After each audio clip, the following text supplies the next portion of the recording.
안녕하세요. 선생님이 오늘 여러분이랑 하고 싶은 이야기는 미디어 리터러시 성교육입니다. 사실 작년에 이강호 소장님께 선생님은 이 연수를 듣고 굉장히 감동을 받고, 나도 어렸을 때 이런 연수를 성교육을 받았으면 좋았겠다. 그리고 내가 만나는 학생들에게 이 미디어 리터러시 성교육을 꼭 해줘야겠다라는 생각을 했습니다. 그래서 지금에서야 이제 또 준비를 하게 된 점, 또 작년 친구들 미안합니다. 일단 이 영상으로 또 함께 해주세요. 친구들, 선생님이 먼저 이야기를 하고 시작할게요. 독일의 한 발저라는 사람이, 마틴 발저라는 작가가 이런 말을 했다고 합니다. 우리는 우리가 보는 것으로 만들어진다. 맞죠? 예전에는 책을 읽으면서 인쇄 매체를 통해서 자신의 가치관을 형성해 왔거든요. 그리고 지금도 마찬가지지만 책보다도 또 지금은 TV라던가 또 인터넷이라던가 정말 수많은 그 매체들을 우리가 보고 있어요. 그래서 현재는 아마 보는 것이 그 사람을 만든다라는 것이 더 맞을 것 같습니다. 이만큼 우리는 보는 것으로부터 자유로워질 수가 없어요. 내가 읽고 보는 것을 통해서 내 생각은 자연스럽게 형성이 되어져 가고, 내가 어떤 일을 맞닥뜨렸을 때 선택하게 되는 건 역시 그 가치관의 영향을 받기 때문입니다. 그런데 이 보는 것은요, 특히 우리나라 같은 경우는 인터넷 최강국이죠. 빠르고요, 어디서나 접속하기 좋지요. 이런 것을 통해서 포르노라는 산업들이 굉장히 흡수되는 것이 빠릅니다. 그래서 우리가 생각하는 것보다 나는 아니야 라고 여길지 모르겠지만, 우리가 이미 접하고 있는 그 매체들을 통해서, 내가 보고 있는 것들을 통해서 그 포르노그래피 산업이 어쩔 수 없이 이렇게 흡수되어 왔으며, 나의 성 가치관 역시 그렇게 만들어졌음을 우리는 이해할 수밖에 없어요. 선생님이 준비한 이 드라마 영상을 한번 보실까요? 무슨 말이야? 제가 무슨 말하는지 몰라?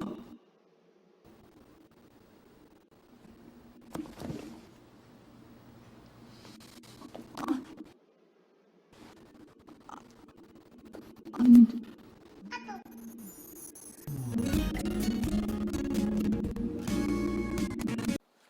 이 드라마에 나오는 다음 대사가 무엇일 것 같나요?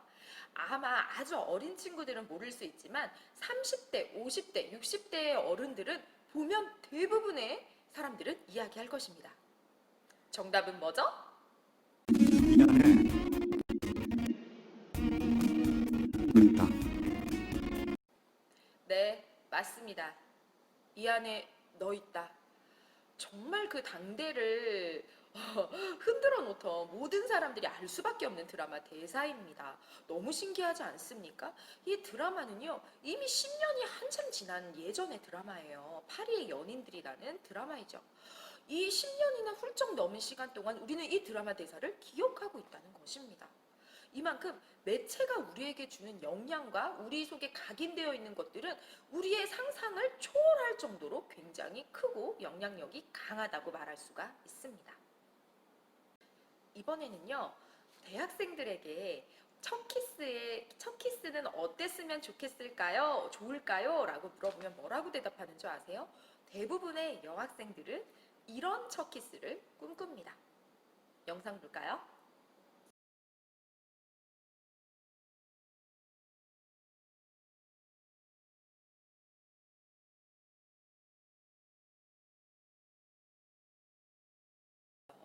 이건 왜 그럴까요? 지금까지 너무나 많은 영화와 드라마에서 이미 봐왔기 때문입니다. 그래서 여성들은 나도 모르게 나의 첫 키스는 첫눈이 내리는 곳에서 가로등 아래여서 였으면 좋겠어 라는 생각을, 첫눈 오는 곳에서의 가로등 아래에서의 첫 키스가 바로 첫 키스야 라고 생각을 하게 되는 거죠. 나도 모르게 그렇게 각인이 되어버린 것이죠.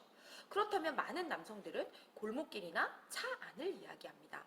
네, 지금 보이듯이 이렇게 골목길이나 또 이 골목길에서 하는 키스 장면들을 우리는 굉장히 많이 미디어를 통해서 접해왔기 때문에 나도 모르게 이게 바로 첫 키스의 장소야, 첫 키스하는 장소는 이래야 해 라고 성적으로도 우리가 이렇게 각인이 되어져 가고 있다는 사실입니다. 이제 미디어 리터러시가 무엇인지를 이야기를 먼저 해볼게요. 미디어란 또 리터러시란 무엇인지 이 화면을 통해 먼저 보실게요.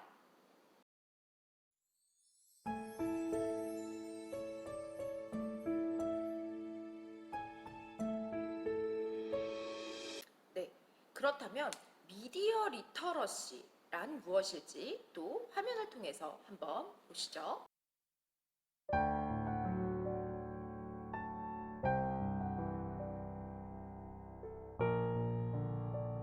네, 방금 보았듯이 미디어는 우리가 지금 흔히 접하고 있는 라디오나 TV나 각종 인터넷이나 이런 매체들을 말하는 것이죠.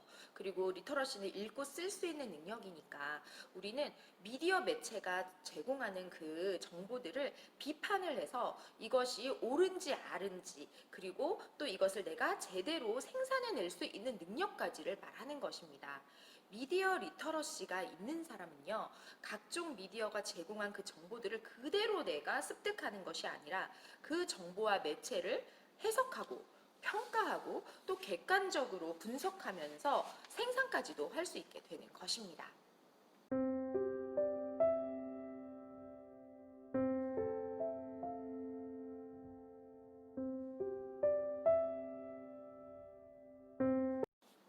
방금 보았듯이 미디어 리터러시 성교육이란 우리가 지금까지 접해왔던 미디어를 통해서 받은 그 성에 대한 정보가 참인지 거짓인지를 분별하고 참이면 받아들이고 이것이 거짓이라면 현실과 대조해 봐서 왜 이것이 잘못되었는지를 확실하게 우리가 아는 비판적인 능력을 가질 뿐만 아니라 앞으로 이것을 어떻게 잘 옳은 것으로 바꿔서 내가 받아들여야 하는지까지 우리가 도달하는 것이 미디어 리터러시 성교육인 것입니다.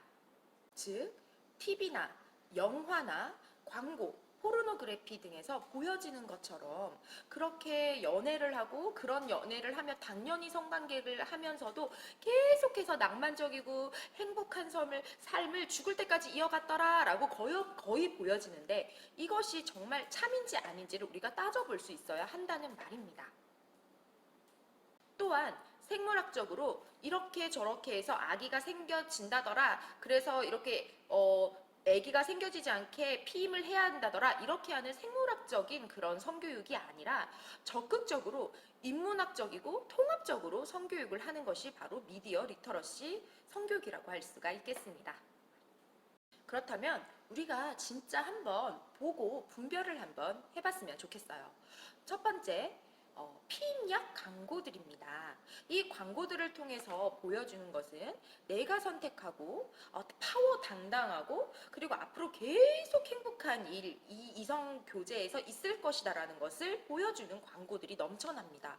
이 피임 광고는 하나같이 그래요.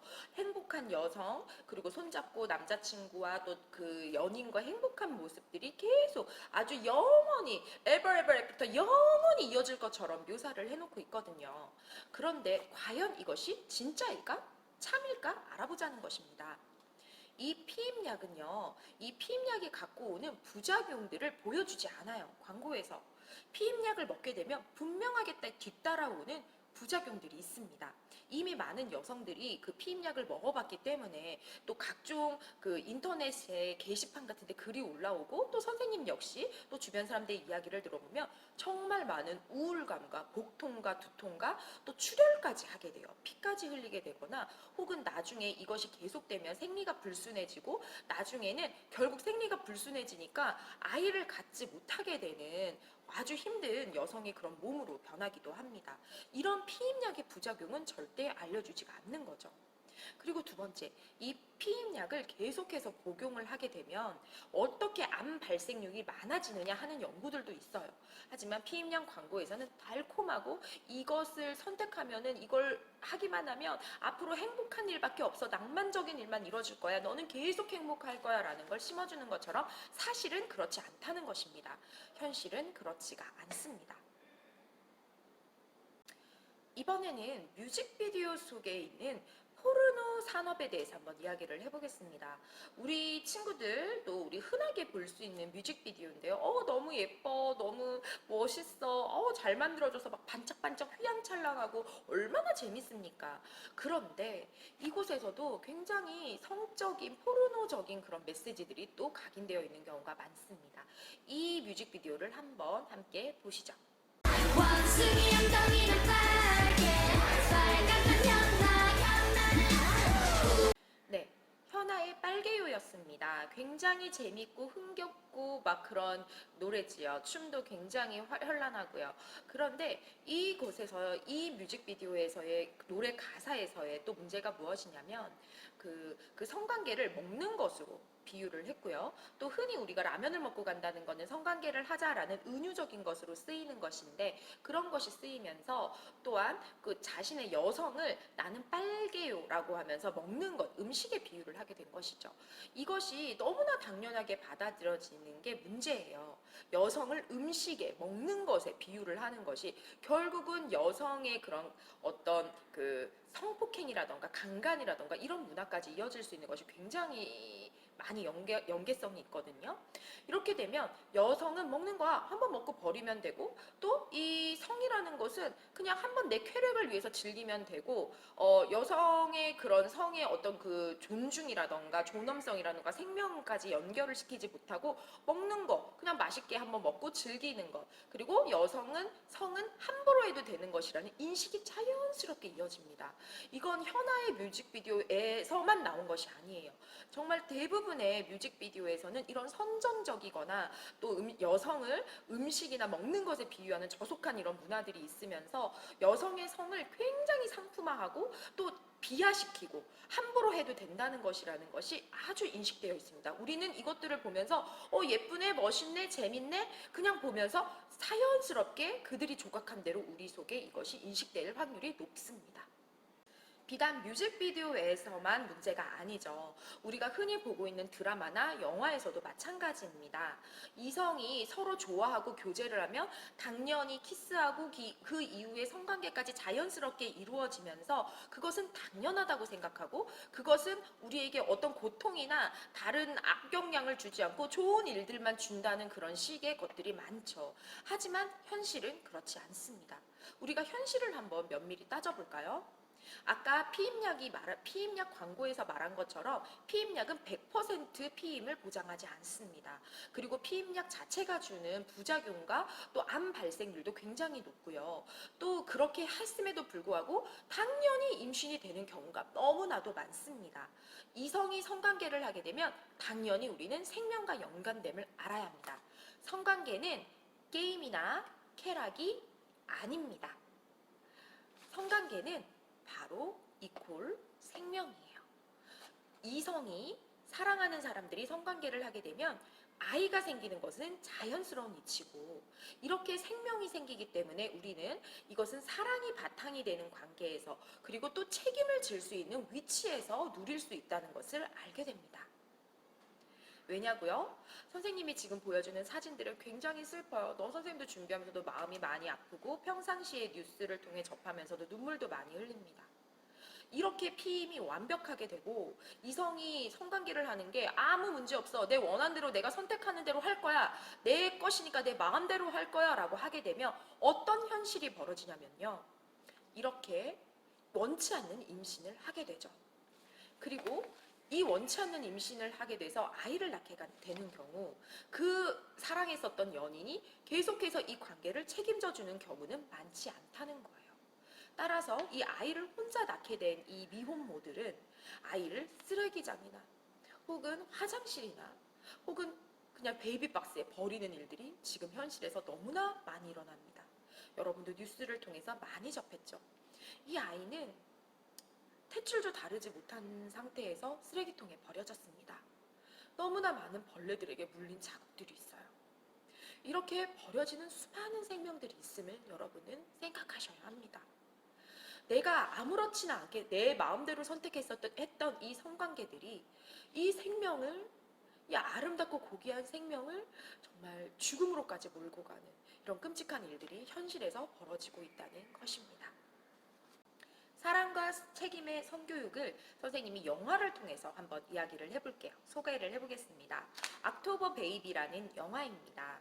이 영화의 줄거리를 이야기해보자면 이 주인공 여자친구는 팔 한쪽이 없는 채로 태어난 장애인입니다. 쌍둥이 동생이 이렇게 죽고 난 다음에 자신의 친부모를 찾아가기 위한 그 과정이 들어있어요. 이때 자신의 친부모를 찾아가는 과정에서 아주 충격적이고 슬픈 사실을 알게 됩니다. 이 여자 주인공은 사실 원하지 않는 임신 속에 만들어졌고 이 아이를 낙태하기 위한 낙태 수술이 그 수술이 잘못되어서 실패되어서 낳을 수밖에 없게 되었죠. 하지만 이 낙태하는 과정에서 그 뱃속에 있는 태아를 죽이는 게 낙태인데 이 팔이 이미 잘려져 나가버린 거예요. 이 끔찍하고 이 충격적인 자신의 그 과거, 현실을 알게 된 이 소녀가 이 여자 주인공이 결국은 자신의 친엄마, 친모를 용서하는 과정을 그린 영화입니다. 이 영화를 통해서 우리가 알게 된 것은 성관계를 통해 무분별한 성관계를 통해서 얼마나 많은 책임이 뒤따라오는가, 어마어마한 책임이 뒤따라온다는 것이죠. 나는 괜찮을 거야. 이번 한 번인데 뭐. 하지만 생명이 생겼고 이 생명을 또 낙태하려고 했으나 이것이 실패하게 되었을 때 팔 한쪽이 잘린 채 나오는 이 아이. 이 아이가 자라면서 나는 왜 이렇게 되었을까? 내 친모를 찾아가면서 그 끔찍한 자신의 그 과거, 자신이 왜 이렇게 됐는지를 알게 되면서 느낀 그 고통. 이 한 사람의 인생뿐만 아니라 이 아이를 낳게 된 그 친모 역시 엄청 행복하고 떳떳한 삶을 살아가지는 못한 것이죠. 그 친부는 말할 자격이 있을까요? 이렇게 성관계란 너무나 많은 사람들에게 영향을 미치고 큰 어마무시한 책임이 뒤따릅니다. 또한 한 사람뿐만 아니라 여러 사람 전체 인생에 걸쳐 있습니다. 이렇기 때문에 우리는 이 성관계를 함부로 생각해서는 아니고 나만의 쾌락을 위해서, 나만의 게임을 위해서 생각해서는 안 됩니다. 성관계 이퀄 성관계는 바로 생명, 사랑과 책임임을 명심해야겠습니다. 오늘 선생님과 미디어 리터러시 성교육에 대해서 알아보았습니다.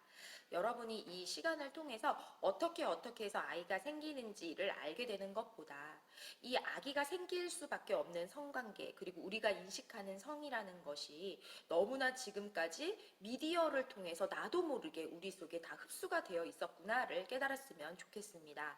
그리고 이 성관계라는 것은 미디어에서 심어주는 것처럼 계속 낭만적이고 행복하고 아무에게도 아무 일이 없었더라, 계속 행복했더라 라는 것이 아니라는 것입니다. 이 성관계란 게임이나 쾌락이 아니고 우리 생명과 또한 사랑과 책임을 동반하고 있다는 것을 아셨으면 좋겠습니다. 모든 생명은 소중합니다. 모든 성 역시 소중합니다. 그래서 이 성이 여러분에게 사랑이 바탕이 되고 책임을 질 수 있는 그런 수준에까지 이르렀으면 좋겠습니다. 그냥 생물학적인 성교육뿐만에 그치는 것이 아니라 여러분이 적극적으로 어떻게 하면 내가 이 바른 것을 분별해서 내가 내 것으로 만들 수 있는지를 생각하셨으면 좋겠습니다. 또한 다음 차시에 또 여러분에게 제시될 영상을 보시고 여러분 혹시라도 성폭행이나 내가 원하지 않는데 성적 수치심을 당하게 되었을 때 내가 말할 수 있는 것, 그것이 부끄럽고 나의 잘못이 아니라 이것을 한 사람이 잘못이라는 것을 너무나 우리는 인식을 해야 돼요. 그래서 이것이 알려지는 것에 대한 부끄러움이 아니라 이것은 그 사람이 당연히 잘못하는 것에 대한 처벌을 받아야 하고 내가 있어서 내가 처벌을 받아야 되는 것이 아니라는 것, 부끄러움으로 숨기고 그냥 있다가 혹은 그것을 2차, 3차적으로 공격하는 사람들에 의해서 또다시 그런 성폭력이 일어나지 아니하도록 마음을 다지는 것, 그리고 그것을 목격하게 되었을 때 성적 수치심을 주는 현장이나 성폭력이 가해지는 현장을 목격하게 되었을 때 우리가 어떻게 행동을 해야 하는지까지를 한번 잘 생각해보고 우리 속에 다졌으면 좋겠습니다. 미디어 리터러시 성교육이었습니다.